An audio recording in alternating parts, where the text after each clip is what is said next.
So now what all options do we have?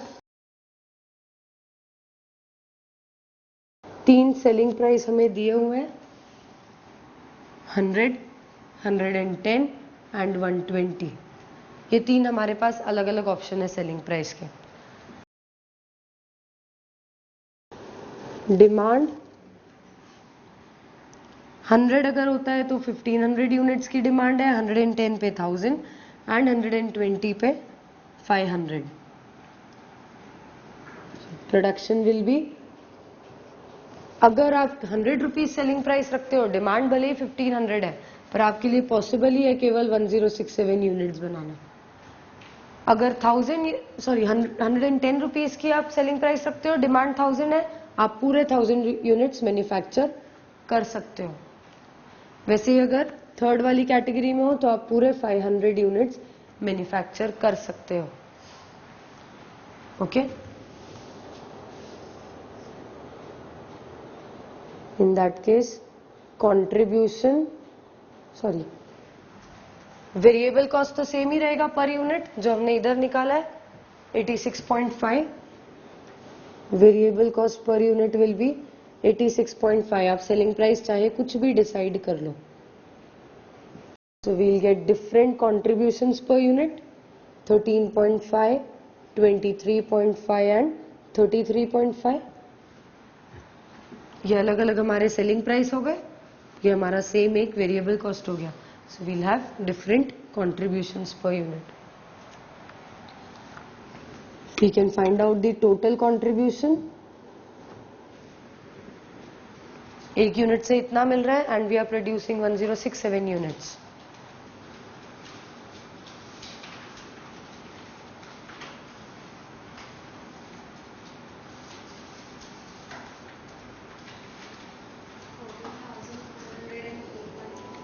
$14,404. Okay, round off. When the figures are bigger, decimals पे मत जाओ, round of कर दो. 2325. How come? This is the contribution per unit into 1000. 16,750. Fix cost तो same ही रहेगा तीनों options में. ओके, ये वो कंट्रीब्यूशन है जो हम प्रोडक्शन से अर्न कर रहे हैं. इसके अलावा इन दोनों ऑप्शन में हमारे पास कुछ स्पेयर कैपेसिटी है जिसको हम हायर पे भी देंगे. हम ऐसे ही नहीं छोड़ेंगे, जो स्पेयर है अभी तक भी हायर पे दे रहे हैं तो आगे भी देंगे. ओके, इसमें कोई स्पेयर कैपेसिटी नहीं है. डिपार्टमेंट 5 की है, 4 की नहीं है.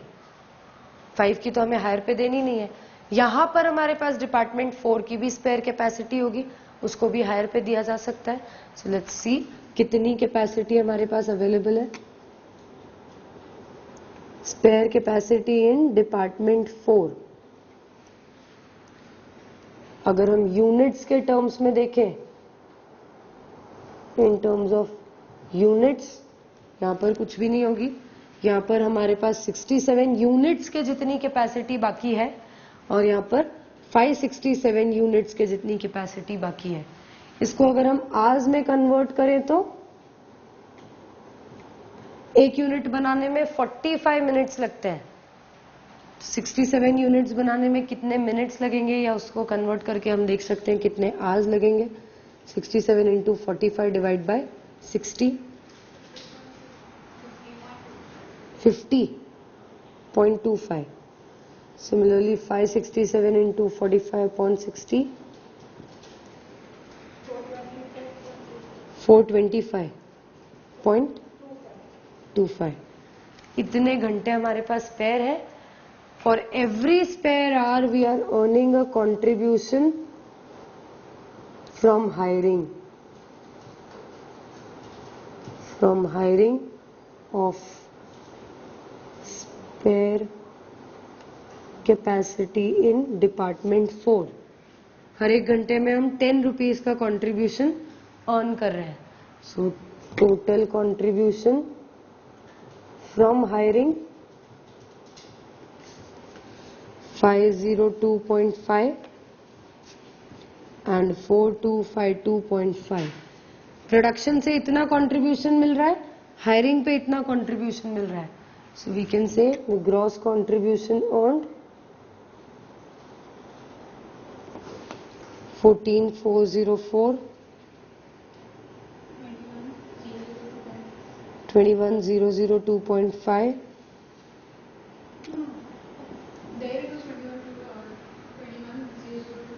Here 21002.5,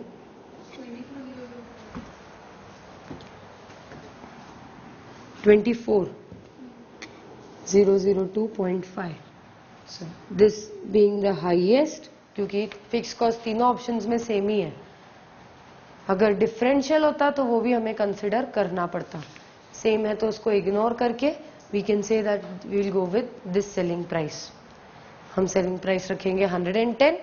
we'll suggest are limited to fix a selling price of 110 rupees and sell and produce 1000 units, and the spare capacity of department 4 shall be hired out. तो spare capacity in terms of hours जो है उसमें 67 into 45 67 units आप बना सकते हो, उतना spare है.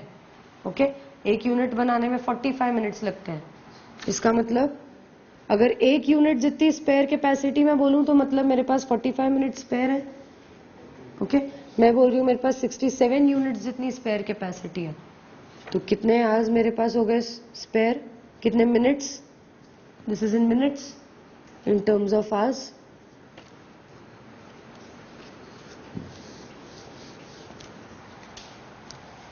और कोई डाउट यहां तक?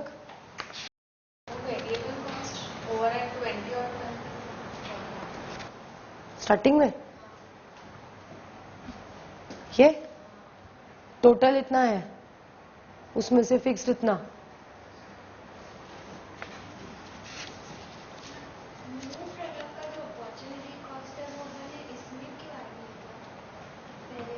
इसमें we are not producing the new product. ये जो presently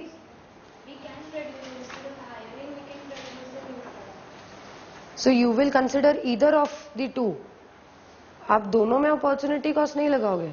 we are not comparing these two. या तो आप ऐसा करो, इसका अलग से कंट्रीब्यूशन फाइंड करो, इसका अलग फाइंड करो, बट इन दैट केस आपका पर आवर से काम नहीं चलता, क्योंकि यहां पर आप डिपार्टमेंट वाइज हायर कर रहे हो. प्रोडक्ट डिपार्टमेंट वाइज नहीं बन रहा है, it is being produced in totality. तो या तो आप टोटल कितना हायरिंग पे मिलेगा वो देख लो, और टोटल प्रोडक्शन पे कितना मिलेगा वो कंपेयर कर लो. बट उसमें भी फिर हमारे पास 3 अलग अलग ऑप्शन है based on the different selling prices, तो बहुत लेंदी हो जाता. So what we did is, हमने एक का निकाल लिया जो हम प्रेजेंटली कर रहे हैं. नाउ वी आर सेइंग कि अगर हम ये नया जो एक ऑप्शन आया है हमारे पास न्यू प्रोडक्ट बनाने का, अगर वो बनाते हैं तो that means we are forgoing this. वो छोड़ के हम ये बना रहे हैं, तो हमने उसका भी कॉस्ट इसके अंदर कंसिडर कर लिया.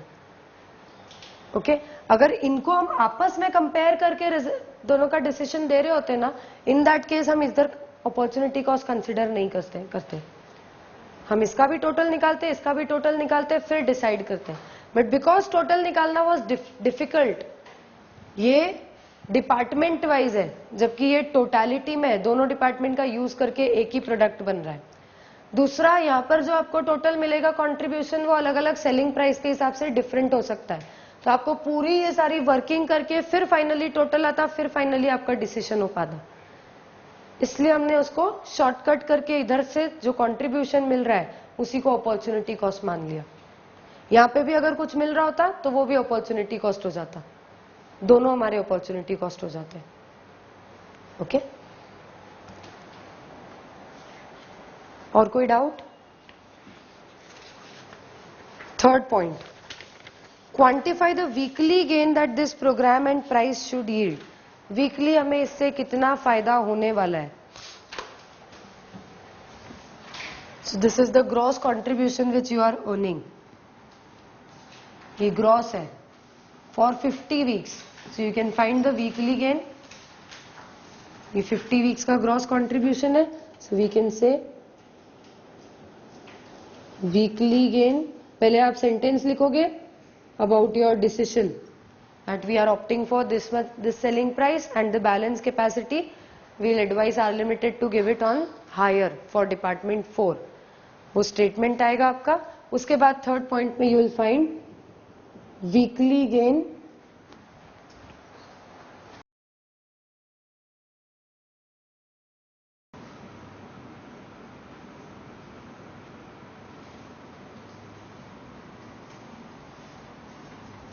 by producing the new product.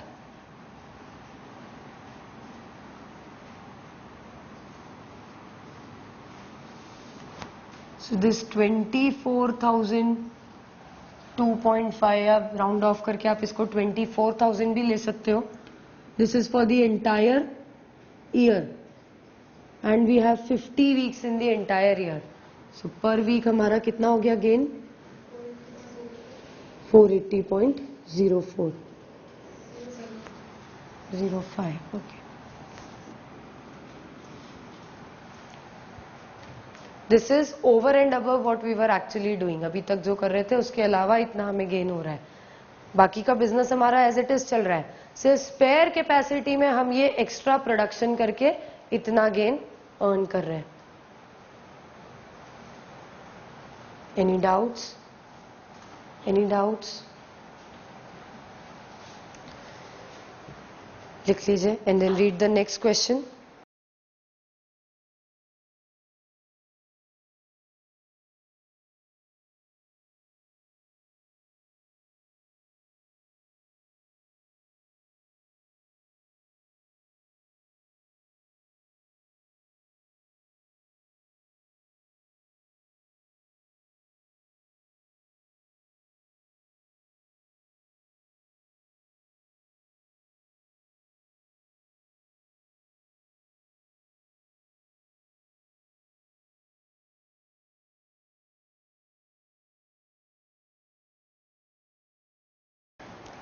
Question number 46. Modak company manufactures two products. Each product passes through two departments A and B before it becomes a finished product. The data for a year are as under. So there are two products and two departments. We have the products Aristocrat and Deluxe. For them we have maximum sales potential in units, that is demand. This is the maximum demand. Then product unit data, selling price per unit is given, machine hours per unit are given for both the departments. C point, maximum capacity of department A is 3400 hours and of department B is 3840 hours. So again we have these limitations. एक तो demand की restriction है हमारे पास, दूसरी limitation दी है department A के hours और तीसरी लिमिटेशन दी है डिपार्टमेंट बी के number of hours. D, maximum quantity of direct materials available is 17,000 kgs. Again another restriction, fourth restriction. Material भी हम 17,000 kgs जितना ही यूज कर सकते हैं. Each product requires 2 kgs of direct material. Both Aristocrat as well as Deluxe, they need 2 kgs of raw material. The purchase price of the direct material is rupees 5 per kg. Variable costs are budgeted at rupees 50 per hour for department A and 60 per hour for department B. Required.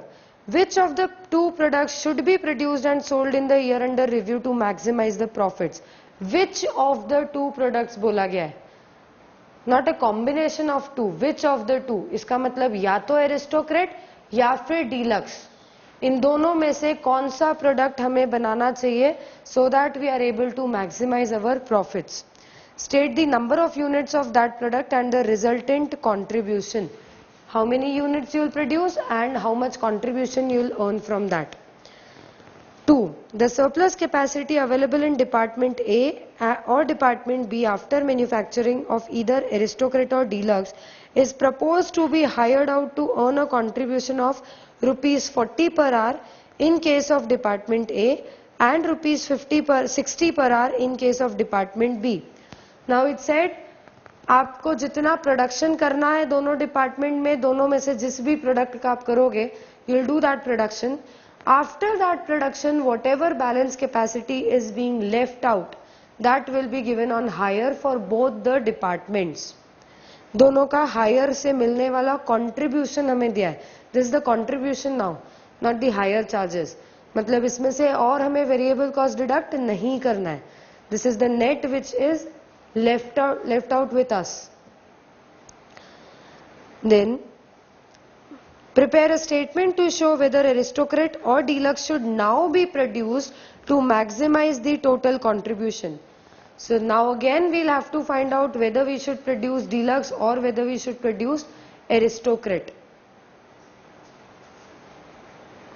Calculate such total contribution. Third, the company has been advised to produce 4250 units of each product and also to hire out the surplus capacity of department A and / और department B. अब बोला गया है third में आप दोनों product aristocrat as well as deluxe दोनों के 4250 यूनिट्स बनाओ. इन दैट केस आप ये जब प्रोडक्शन करोगे जो भी आपकी स्पेयर कैपेसिटी बचती है वो आप हायर कर दोगे दोनों डिपार्टमेंट में, 1 में भी और 2 में भी. You are required to examine the feasibility of this proposal, whether is it feasible or not. मतलब प्रोडक्शन हो भी सकता है या नहीं 4250 यूनिट्स का दोनों प्रोडक्ट का. And to prepare a budget analysis showing the total contribution for the year. पहले तो फीजिबिलिटी बताओ, whether is it feasible or not, possible है या नहीं है. सेकेंड, आप उसका बजट बनाओ, टोटल कंट्रीब्यूशन कैलकुलेट करो. क्वेश्चन क्लियर है? Any doubts? Okay. The first part of the question is asking us दोनों में से आपको कौन सा प्रोडक्ट बनाना है. एरिस्टोक्रेट बनाना चाहोगे या डीलक्स बनाना चाहोगे such that your profits are maximised. हमें कई सारे लिमिटेशंस दिए हैं. नॉर्मली व्हाट हैपेंस इज हमें जो भी लिमिटेशन दिया होता है लिमिटिंग फैक्टर हम निकाल लेते हैं contribution per unit of that limiting factor and then accordingly we allocate the products, we allocate the hours or we allocate the raw materials available to the product. जो ज्यादा contribution per unit of limiting factor देगा उसको हम पहले allotment करते हैं. But over here we have so many limiting factors. केवल एक नहीं है. Demand is a limiting factor, department 1 के hours are limiting factor, department B के hours are limiting factor, raw material availability is a limiting factor. So we have in total 4 limiting factors over here. हमें इन चारों को consider करना है. इन चारों को consider करके हमें निकालना है which product will be more profitable for us. तो पहले तो हमें देखना पड़ेगा इन चारों को कंसिडर करके हमारे लिए मैक्सिमम पॉसिबल प्रोडक्शन है कितना. We'll consider each individual limiting factor and we will find the maximum possible production. Department A के आज जो अवेलेबल है हमारे पास, since we do not have to produce in combination, हमें या तो पूरा एरिस्टोक्रेट या पूरा डीलक्स ही प्रोड्यूस करना है. सो वी विल फाइंड अगर हम पूरा एरिस्टोक्रेट प्रोड्यूस करने जाते हैं तो कितने यूनिट्स बना सकते हैं, अगर पूरा डीलक्स बनाने जाते हैं तो डिपार्टमेंट ए के अवेलेबल आवर्स के हिसाब से कितने यूनिट्स बना सकते हैं. Same we will find for department B, same we will find for raw material, हम कितने यूनिट्स मैक्सिमम बना सकते हैं. And then comparing them with the demand, जितना हम बनाएंगे again that is the maximum limit given. हम एक्चुअली डिसाइड करेंगे सारे लिमिटिंग फैक्टर्स को कंसिडर करने के बाद with what is the maximum possible production. सारे लिमिटिंग फैक्टर्स को जो सेटिस्फाई कर पाए ऐसा प्रोडक्शन कितना हो सकता है.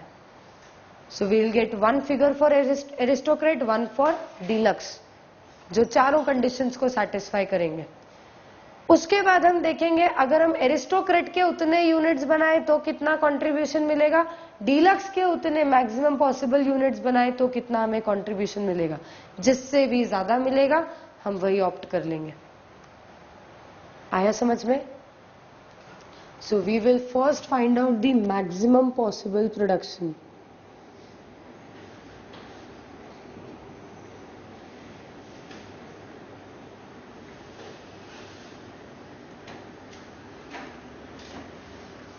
We have 2 products, aristocrat and deluxe.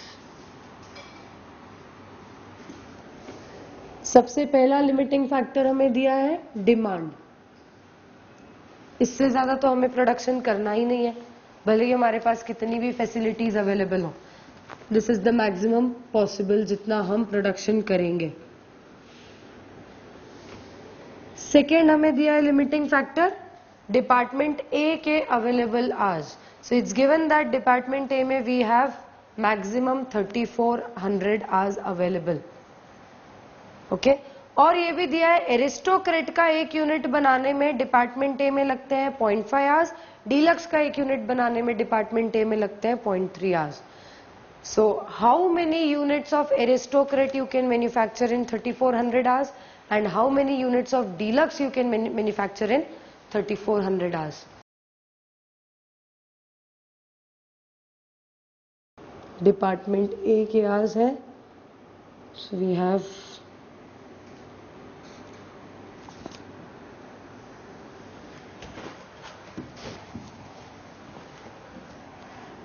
time taken per unit, it's 0.5 and 0.3. Maximum we have 3400 hours available. So maximum possible production shall be, अगर केवल एरिस्टोक्रेट ही बनाना पड़े हमें 3400 आवर्स में, तो कितने यूनिट्स बन सकते हैं एरिस्टोक्रेट के? 3400 divide by 0.5, that is 6800, and 3400 divided by 0.3, 1133.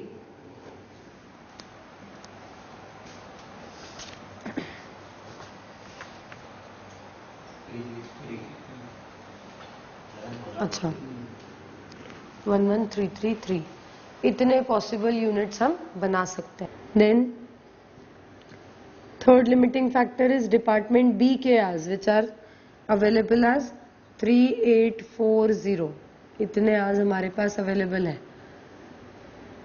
Time taken per unit is given as 0.4 and 0.45. So if we go for production of only aristocrat, हम मैक्सिमम प्रोड्यूस कर सकते हैं 3840 डिवाइड बाय 0.4, दैट इज 9600.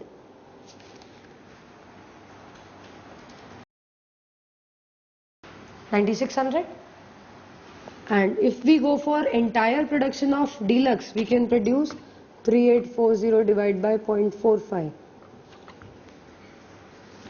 ये कितना होगा? 850033. Fourth limitation जो हमें दी है that is the raw material availability which is limited to 17,000 kgs.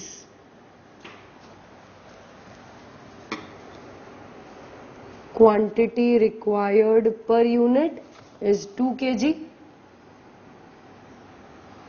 Aristocrat में भी 2 kg लगता है और डीलक्स में भी 2 kg लगता है। सो दैट मीन्स हम यहाँ पर रॉ मटेरियल के हिसाब से मैक्सिमम प्रोडक्शन कर सकते हैं 8500 kgs का, सॉरी 8500 यूनिट्स का।